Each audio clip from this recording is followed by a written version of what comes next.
Pat Ryan has at last found a job that's right down his alley.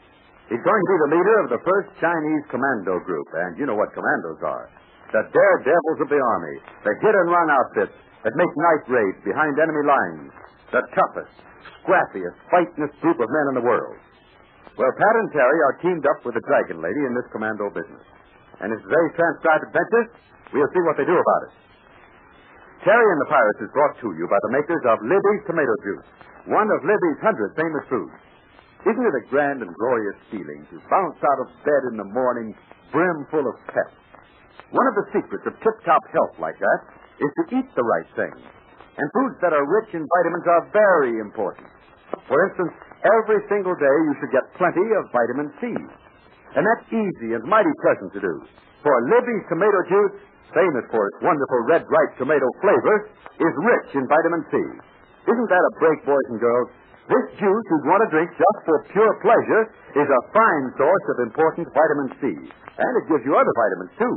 A, B1, and G. So start right away to drink a big, cold glassful of Libby's Tomato Juice daily. Maybe you'll have it for breakfast.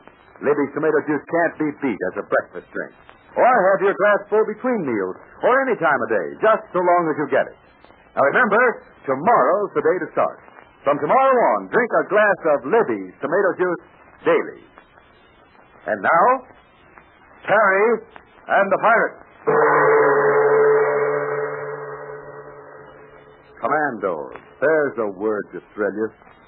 And now we're with Terry and Pat Ryan and the Dragon Lady at the hidden hideout in the Chinese Sansoon Hills. Here, Pat is taking command of his men. But the arrival of his friend Jude Hennick, American airplane pilot, well, it interrupted the business at hand. It seems that the anti-aircraft gun crew opened fire on Jude's plane as it flew overhead. And Jude said, what's the idea? I thought this was a smart outfit. Now, wait a minute, Duty. Don't get your hair up.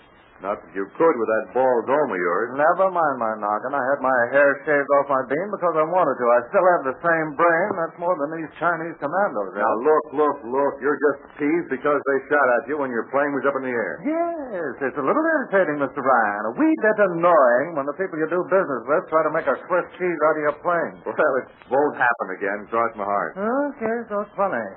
Hey, but Terry Patel, the commando outfit ought to learn to identify aircraft. Oh, you're right. That's what Terry's working on now.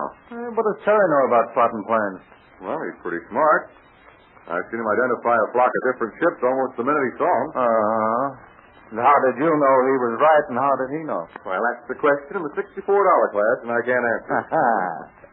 I just assumed Terry was right when he said this plane was a such and such, and that plane was a so-and-so. Airplane spotting's no sense, my friend. Anybody can guess at a plane. In fact, your men did just that. I guess I was flying over this hideout in an enemy plane. They thought I was one of the invader Kawasaki Army fighter planes. Or perhaps one of the Mitsubishi type. Said that job out there is a Curtiss P-40. We call it a Tomahawk. Well, you're right, dude. There's no kidding about that. Well, my men are going to go to school. They're going to learn how to identify planes, and I'll need your help. Well, I'm glad to do all I can, but... Hey, Pat, there's something I wanted to ask you. Sure. Wait a second. Take a quick look out. Wanted to make sure we weren't overheard. Hey, tell me, how'd you and Terry happen to join this commando group? What's the trouble? Isn't it legit? Oh, it's the best. These guys out there are tough and smart, and they shoot to kill. Saw that hole in my plane, didn't you? Well, the Dragon Lady asked us to join. She wanted somebody to take charge. It's no job for a woman, so well, here I am with Terry. Is that the only reason? What are you driving at? I'm not in love with the Dragon Lady, if that's what you mean. Might as well be in love with an icicle. No, I just thought you and Terry might have some other acts to join. Well, you can keep this under your hat, Duty. But we did hope to locate Dr. Fu Ling. Ever hear of him? No fellow. Great Chinese magician in his day. Yeah. The Dragon Lady kidnapped him. He's a prisoner in these Sansoon Hills. Yeah, but I happen to know that Fu Ling is working for the Chinese Army. He was. Until the Dragon Lady took him away. They don't like each other, so the lady got him out of the way. He's alive and well and not suffering, but I'd like to find him and send him back home. Of course, we haven't told the Dragon Lady about this. I see. Well, I suppose I better let my hair down, too. That's going to be a job now that your head is shaved like a peeled egg. Lay off my head, you idiot. I like it this way. All right, gorgeous. Let your hair down. Well, between you and me, the high command wants Dr. Fooling back. They don't know where to look for him. They suspect the dragon lady got fancy with him, but they can't prove it. Well, he's around these parts someplace.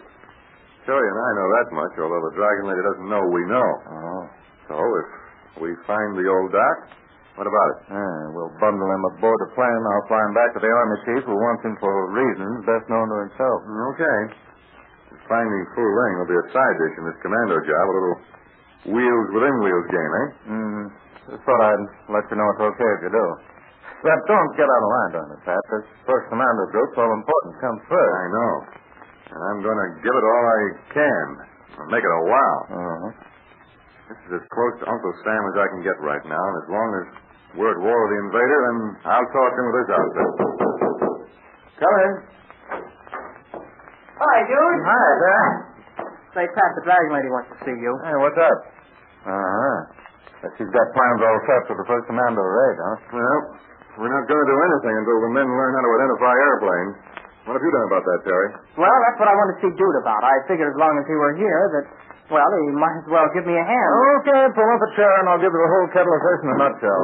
As for little Patsy, I'm going over to the dragon lady. Good luck, gents. Make up your mind. Okay. Hey, Terry, I've just been kidding with Ryan about Dr. Fu Ling. Pat will tell you all about it later on. There's no need to talk about it now. Okay, dude. But now, what about this airplane spotting business? Well, it's about time, that's all I have to say. Well, I won't get sore all over again. It was a mistake firing at your plane, but it won't happen again. Better not. I've got guns and a few bombs on my plane. If those guys want to play rough, then so can I. All right, now, about this aircraft spotting business. Well, I'm no teacher. I could tell these commandos how to learn to identify planes, but I think I could give you a hand. Well. From then on, it's up to you. You'll just have to figure out your own way of spotting planes. Well, how did you learn, dude? I don't know. Came to me like freckles. Next thing you know, you got them. I can tell a plane like you can tell the fingers on your hand. Can you? Yeah, I got 4 and a thumb. Then use them to get a pad of paper and a pencil. All right. Here's one. What else can I do? Just sit here and watch. That's all ABC said. Okay. See, Terry, all planes are roughly divided into 3 groups. Yeah. Land planes and seaplanes. The next group is monoplanes and biplanes. Third group, single-engine planes and motor-engine planes. And get that straight in your mind first. Okay. Now what? You learn fast, honey boy. Well, I guess everybody knows the difference between land planes and seaplanes. You can spot seaplanes by the pontoons or by the boat-shaped hull of a flying boat. Very neatly said, student. But let me proceed in my own narrow little way. Now, one of the main things to get straight in your mind is the shape of the wing. Now, up here. Now, here's the rectangular shape of airplane wings. Mm-hmm. From this long, narrow shape comes all the other wing shapes. Here's a tapered wing. Narrower at the ends and bigger at the middle, see? Mm-hmm. This wing I'm drawing now, this has the leading edge slanted back. There are also planes with the trailing edge swept forward. Yeah, I never knew there were so many different shapes of wings. Well, I won't go into all of them now, but you'll get the idea. But, how can I spot a plane quickly, dude? Well, the wings, the tail, and the engine. See, each plane is a combination of those 3 parts. But you can spot almost any plane by its wings and the tail. Here, take my Tomahawk buggy outside. It's quite a bit different from an Arrow Cobra, Brewster Buffalo, British Spitfire, Messerschmitt, or the Jap Nakashima. Hey, you rattle off that stuff like it was duck soup. Look, Kitty, your last depends on knowing who you meet in the clouds. You mighty soon find out what type of plane it is. Charlie, how am I ever going to instruct those Chinese commandos about spotting planes? Those men are intelligent. They'll learn faster than most ground fighters. I know, but where do I start? You got me, Terry. I'm a flyer, not a teacher. But a book is no good. Even if I had one, what good would it do when a plane flew overhead? I mean, you can't look at a plane in the sky and then turn to page 10 or whatever and check up. By that time, the plane's gone. Yeah, it's either gone or you are. While you're looking for it in your book, the plane may be dropping eggs on your nest. No, you're right, Terry. The book won't help the man at this garrison. Well, maybe I could draw some pictures on the rock walls outside this camp. Yeah, it might help, but not too much. You see, the main thing is to spot a plane instantly. And the only way you can do that is by... I wonder what that's about. What's that? Airplanes are coming. I think that's what it is. Come on, let's get outside and see. Yeah, up there. Men are getting out of sight. The Dragon Lady has them well trained, Terry. They obey orders. That's the first requirement of a good soldier. Hey, I can't hear any planes. Well, there's a system of signals, shortwave radio, I think. Anyway, the men are warned several minutes before the planes come near. And why weren't we warned when you dropped in yesterday evening? The Dragon Lady knew I was coming. She received the signals, but I was expected, so she didn't say anything.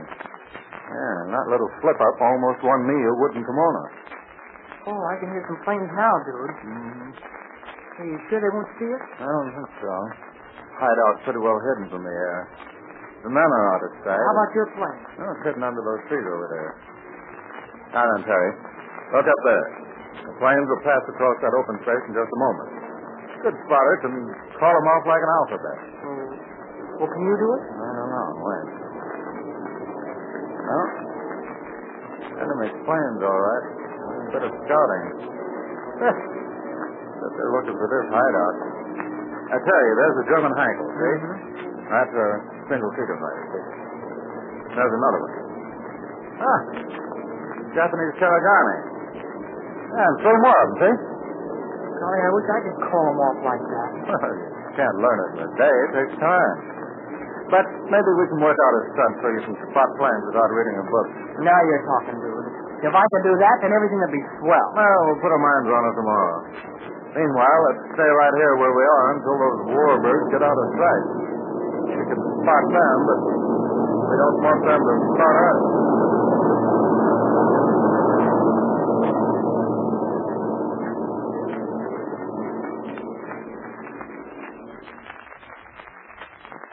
Jude Hennick may be a great flyer, but he's no teacher, as Terry has just found out. It's one thing to identify planes, but another thing to figure out a way to teach other people to spot them. I wonder what Terry and Jude will work out to make the job easier. In just a moment, we'll take up this subject again. For a drink you'll be keen about, ask your mother to get zippy, delicious Libby's tomato juice. Boy, will you go for it. It gives you vitamins, too, lots of them. But Libby's tomato juice is just one of the nutritious, well-tasting foods that Libby packs. Fruits and vegetables are important protective foods needed for top-notch health. Libby's fruits and vegetables are mighty good eating. And Libby takes special pains to guard their fine food values. Ask your mother to get Libby's meat, too. Your whole family will cheer them. These days, all good Americans are buying United States war savings bonds and stamps. I know you boys and girls are doing your very best to earn money or save dimes and quarters from your allowances to buy savings stamps for yourself. In tomorrow's Transcribed Adventures, we'll again take up this problem of aircraft spotting. We'll see how Terry tries to work it out. Yes, and then there's the question of Dr. Fu Ling. He may be discovered tomorrow, and perhaps Jude Hennick will fly him back home. Anyway, be on hand for the thrills you'll get with the commandos in China. The orders are at your radio tomorrow.